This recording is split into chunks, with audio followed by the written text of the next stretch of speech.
Hello students, আমি শুভজিৎ। আর আজ আমি তোমাদের করাবো ক্লাস 9-এর তৃতীয় লেসন অটম, জন ক্লেয়ারের লেখা অটম পোয়েমের যে সমস্ত এক্সারসাইজ বা অ্যাক্টিভিটিগুলো রয়েছে সেগুলো আজ তোমাদের সলভ করে দেখাবো। তো চলো বেশি দেরি না করে শুরু করা যাক। আচ্ছা, ফার্স্ট রয়েছে আমাদের এক্সারসাইজ 1। এক্সারসাইজ 1-এ কী বলা রয়েছে? Tick the correct answer from the given alternatives. মানে এই চারটে যে রয়েছে ABCD, এগুলোর মধ্যে যেটা ঠিক হবে তার পাশে টিক মারতে হবে। ফার্স্ট বলেছে all through the day the fitful gust shakes the, কি নাড়িয়ে দিয়েছিল? উইন্ডো প্যান, কার্টেন্স, কেসমেন্ট না ডোর? চলো দেখি কি অ্যান্সার হবে। ফার্স্ট অ্যান্সার হবে আমাদের all through the fitful gust shakes the casement. Okay, first answer কি তাহলে? আমাদের কেসমেন্ট, মানে সিয়েরটা। আচ্ছা, নেক্সট আছে the poet loves to see the shaking twig dance till the coming down, end of night, end of afternoon and start of eve. তো এটা কি হবে? সেকেন্ডের অ্যান্সারটা হবে আমাদের ডি, স্টার্ট অফ ইভে। আচ্ছা, next the sparrow sat on the, কোথায় বসে রয়েছে? কটেজ রিক, হাউস টপ, মসি এলম ট্রি না casement? Third answer cottage rick, the sparrow sat on the cottage rick. So next চারেরটা the pigeon nestled round the, কোথায় বাসা করেছিল? কেজ, কোট, ব্রাঞ্চ না হেথ? কোথায়? The pigeons nestle round the cote. Okay, তাহলে চারের অ্যান্সারটা কি হলো? বি এর কোট। এবার 5 the cock was crowing upon the dunghill, lea, tree tops, mill sails. কি হবে? The cock was crowing upon the dunghill, এরটা। নেক্সট 6-টা the grunting pigs walk slowly, scamper by, scamper and hurry, drive and swim. কি করছিল তারা? The grunting pigs were scramble and hurry. Okay, the grunting pigs were scramble and hurry. তো এই ছিল first আমাদের exercise 1। তো next আমাদের আসা যাবে এক্সারসাইজ 2-তে। এক্সারসাইজ 2-এ কি বলা রয়েছে? Answer the following questions within 25 ওয়ার্ডস, মানে কি 25টা ওয়ার্ডের মধ্যে আমাদের অ্যান্সার দিতে হবে। ফার্স্ট কোশ্চেন কি আছে? What happens to the leaves of the mossy elm tree in autumn? মানে কি মোজি এলম ট্রির সাথে অটামে, মানে শরৎকালে কি ঘটে তাদের পাতাদের সাথে? কি ঘটে চলো দেখি। The leaves of the mossy elm tree fall on to ground and a fitful gust takes them away down the lane. কি তাহলে অ্যান্সারটা হলো the leaves of the mossy elm tree, elm tree গাছের পাতাগুলো fall on to the ground, মাটিতে পড়ে, on a fitful gust takes, এবং একটা শক্তিশালী বাতাস তাদেরকে নিয়ে যায় কোথাও? Down the lane. তাহলে এই হলো আমাদের ফার্স্টের এক্সারসাইজ 2-এর একের অ্যান্সার। এরপর আসছে দ্বিতীয়, সেকেন্ড কি রয়েছে? What are the things that poet loves to see on November days? কবি আমাদের নভেম্বরের সময়কালে কি কি দেখতে চান? কি কি জিনিস দেখতে চান? Second, poet loves to see the fitful gust, the shaking twig and the cottage smoke. এই সমস্ত জিনিসগুলো আমাদের কবি দেখতে চান মেনলি কখন? November days. ঠিক আছে, poet loves to see the fitful gust, the shaking twig and the cottage smoke. Okay, এই গেল আমাদের অ্যাক্টিভিটি 2। এরপর আসা যায় অ্যাক্টিভিটি 3 বা এক্সারসাইজ 3-তে। কি বলেছে এখানে? State whether the following sentences are in active or passive voice. মানে এগুলোকে খুঁজে বার করতে, এগুলোকে বলতে হবে অ্যাক্টিভে আছে না প্যাসিভে আছে। ঠিক আছে, তো আমাদের সব থেকে ভয়েস করানোর আগে, ভয়েস আমি পরে করাবো, কিন্তু আপাতত আমাদের সব থেকে সুবিধার জন্য অ্যাক্টিভ ভয়েস এবং প্যাসিভ ভয়েস চিনে রাখার সুবিধার জন্য বলে রাখছি। কি থাকবে? সব থেকে সবসময় প্যাসিভে থাকলে দেখবে কিন্তু সেন্টেন্সটাকে ঘুরিয়ে লেখা আছে। ঠিক আছে, অথবা সেন্টেন্সে বাই দ্বারা যোগ করা আছে, কাদের দ্বারা করা হচ্ছে, কাদের দ্বারা কি করা হচ্ছে, কাদের দ্বারা যাওয়া হচ্ছে, সেই সমস্ত জিনিসগুলো থাকবে। তখন বাই থাকবে, টু থাকবে, এই সমস্ত জিনিসগুলো থাকবে, তখন সহজে চিনে নেবে যে সেগুলো প্যাসিভ ভয়েস, না হলে যে বাকিগুলো অ্যাক্টিভ ভয়েস। দেখো Anil will visit his grandmother's house, এখানে একটা সোজা কথাই বলা রয়েছে, সিম্পল সেন্টেন্সই বলা রয়েছে যে Anil will visit his grandmother's house, Anil কার বাড়ি ভ্রমণ করবে, তার গ্র্যান্ডমাদারের বাড়ি। ঠিক আছে, এখানে কোনো রকম বাই বা কিছুই নেই, তাহলে এটা কি করবো, সোজা অ্যাক্টিভ ভয়েস করে দেবো। ঠিক আছে, তাহলে এক্সারসাইজ 3 ফার্স্টটা অ্যাক্টিভ ভয়েস। ঠিক আছে, বিয়েরটা কি বলে রয়েছে, the president has left his office, এটাও সেম, বললাম কি বাই দ্বারা যোগ করা নেই বা টু দ্বারা যোগ করা নেই, তাহলে এটা তুমি অ্যাক্টিভ ভয়েস করে দিতে পারো, তাহলে এটাও সেকেন্ডটা অ্যাক্টিভ ভয়েস। এবার C, Sohin is friends had organised a picnic, Sohin, আচ্ছা no, the project will have been finished by the students.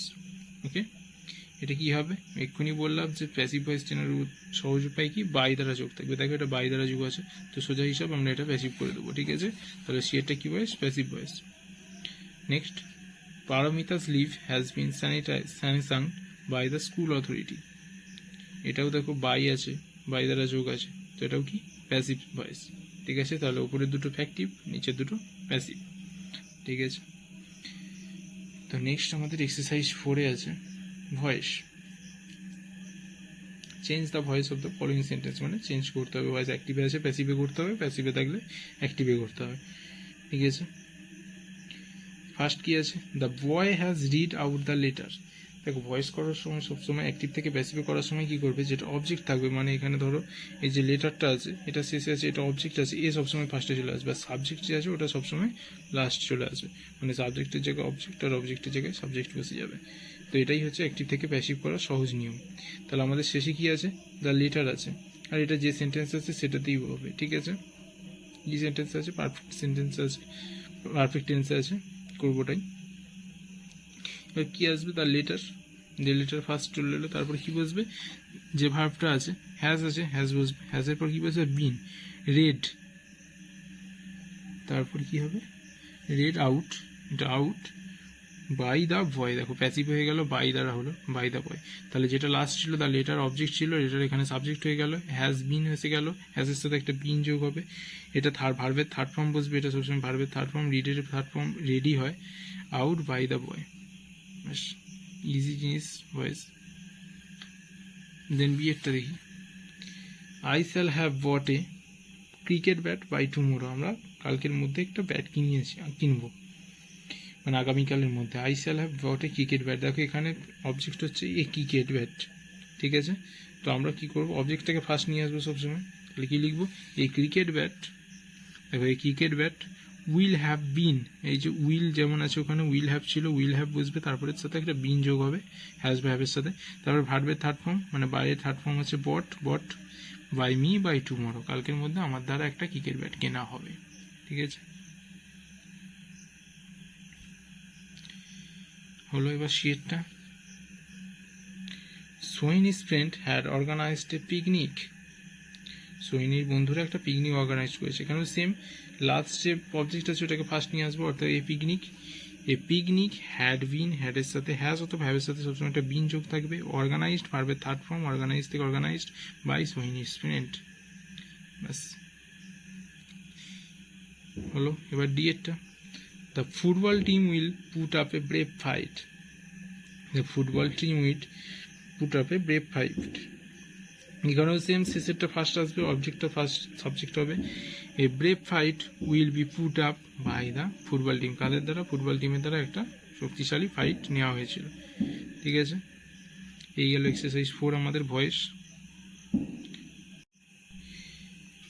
এবার নেক্সট আছে আমাদের exercise 5, change the following sentence into indirect speech. Indirect speech মানে হচ্ছে আমাদের ন্যারেশন করতে হবে, সোজা উত্তর, যে আমাদের কী করতে হবে, চেঞ্জ দ্য ফলোয়িং সেন্টেন্সগুলোকে ন্যারেশন করতে হবে। এবার ভয়েস যেমন, ন্যারেশনও সেম, ঘুরিয়ে লিখতে হবে, এই হচ্ছে কথা। এবার আপাতত এইগুলো করে নিই, পরে ন্যারেশন নিয়ে একটা ক্লাস তোমাদের করাবো, ভয়েস ন্যারেশন সবই একটা করে আলাদা ক্লাস থাকবে, সবই ক্লাস থাকবে, আপাতত এইগুলোকে সলভ করে নিই। চলো, কি বলেছে, I said to him will you share your tiffin with me, আমি বললাম তাকে যে তুমি কি তোমার টিফিনটা আমার সাথে শেয়ার করবে। তো তাকে আমি এই কথাটা বলছি, যে তোমায় ধরো এই কথাটা বলছি, তুমি কি আমার সাথে স্কুলে যাবে। তো যখন ঘুরিয়ে কথাটা বলা হবে কি হবে, আই আস্কড হিম, আমি তাকে জিজ্ঞাসা করলাম, কি হবে, সেড টু থাকলে আক্স বসে যাবে, আক্সড him if he would share his tiffin with me, মানে আমি তাকে জিজ্ঞাসা করলাম যে সে আমার সাথে টিফিনটা শেয়ার করবে কি না। তো এটা হচ্ছে লেখা মেন, যে এতক্ষণ আমি বলছিলাম কোটেশনের মধ্যে ছিল যে আমি তাকে জিজ্ঞাসা করলাম যে সে আমার সাথে টিফিনটা শেয়ার করবে কিনা। তো এটা আমি ঘুরিয়ে যখন লিখবো, I asked him if he would share his tiffin with me, সে আমার সাথে টিফিনটা শেয়ার করবে নাকি। চলো এবার সেকেন্ডটা দেখি। Anjan's mother said your father has lived for Mumbai. অঞ্জনের মা বললো কি তোমার বাবা মুম্বাইয়ের জন্য চলে গেছে, বেরিয়ে গেছে। তাহলে এবার কী হবে এটা, Anjan's mother said that my father had lived for Mumbai. এখানে কি ছিল, ইয়োর ফাদার ছিল, ওটাকে কি করলাম মাই ফাদার, যে আমার বাবা মুম্বাইয়ের জন্য বেরিয়ে গেছে। এবার সিএটটা কি বলেছে, the girl triumphantly said hurray we have won the match. জয়ের সাথে বললো যে আমরা ম্যাচটা জিতে গেছি। এবার কী হবে, যখন এই আনন্দ থাকবে বা আনন্দ থাকবে, দুঃখ থাকবে, এই সমস্ত জিনিসগুলো যখন থাকবে, তখন হচ্ছে আমরা এক্সক্লেম ব্যবহার করবো, মানে কি আমরা আমাদের ফিলিংসটাকে জানাতে চাইছি। That time we will use exclaimed. তো আমরা এক্সক্লেমড দেবার, দুঃখ থাকলে সরো হবে আর আনন্দ থাকলে জয় হবে। এখানে কি হয়েছে, আনন্দের সাথে বলছে ট্রিউমফ্যান্টলি মানে আনন্দ, তাহলে আমরা কি জয় ইউজ করবো। The girls exclaimed with joy, আনন্দের সাথে চিৎকার করলো বা বললো that they had won the match, যে তারা ম্যাচটা জিতে গেছে। তো এটা খুবই সহজ একটা জিনিস, যে আনন্দের সাথে বললে এক্সক্লেমড উইথ জয়, আর দুঃখের সাথে বললে exclaimed with sorrow, that he had won the match. Okay, next, he says let you be successful in life. তাহলে কি হবে, he says let you be successful in life, মানে সে কি করছে, সে ইচ্ছা প্রকাশ করছে যেন আমি সাকসেসফুল হই, সে সাকসেসফুল হয় লাইফে। তো এখানে কি হবে, যখন ইচ্ছা প্রকাশ করা হবে তখন কি করবে, উইশ ইউজ করবো, মানে আমরা ইচ্ছা করছি। উইশ মানে কি, ইচ্ছা প্রার্থনা করা বা ইচ্ছা প্রকাশ করা। He wished that I might be succeeded in life, সে ইচ্ছা প্রকাশ করলো যে আমি যেন সাকসেসফুল হই লাইফে। ঠিক আছে, the captain informed the tournament was postponed last month. Captain inform করলো কি টুর্নামেন্টটা লাস্ট মান্থে বন্ধ হয়ে গেছে। তাহলে কী হবে, the captain inform that the tournament had been postponed the previous month. Last month মানে হচ্ছে প্রিভিয়াস মান্থ হবে, লাস্ট মান্থ মানে আগের মাসে, এটা সবসময় প্রিভিয়াস মান্থ ইউজ করবো। আর যদি বলে পরের মাসে নিয়ে, তাহলে কী করবো, ইউজ করবো নেক্সট মান্থ, পরের মাসে বলে। ঠিক আছে, the captain inform the tournament that the tournament had been postponed the previous month. ওকে, এই ছিল আমাদের ন্যারেশন। তো ভাই সবই আমাদের অ্যাক্টিভিটি শেষ। অ্যাক্টিভিটি 5 পর্যন্ত ছিল, এক্সারসাইজ ছিল, এগুলো আমি পুরোটাই করিয়ে দিলাম অটোমের। আশা করি বুঝতে কোনো অসুবিধা হবে না। তো অবশ্যই কোনো অসুবিধা হলে আমায় কমেন্ট বক্সে জানাবে, আমি নিশ্চয়ই সলভ করার চেষ্টা করব। আশা করছি ভিডিওটা তোমাদের ভালো লাগবে। আর ভালো লাগলে অবশ্যই লাইক, শেয়ার এবং চ্যানেলটিকে সাবস্ক্রাইব করে দিও। আর কমেন্ট করে জানিও কেমন লাগলো ভিডিওটা। দেখা হচ্ছে আবার পরের ভিডিওতে, পরের অংশ নিয়ে। তো সবাই ভালোভাবে পড়াশোনা করবে, ভালো থাকবে। Thank you.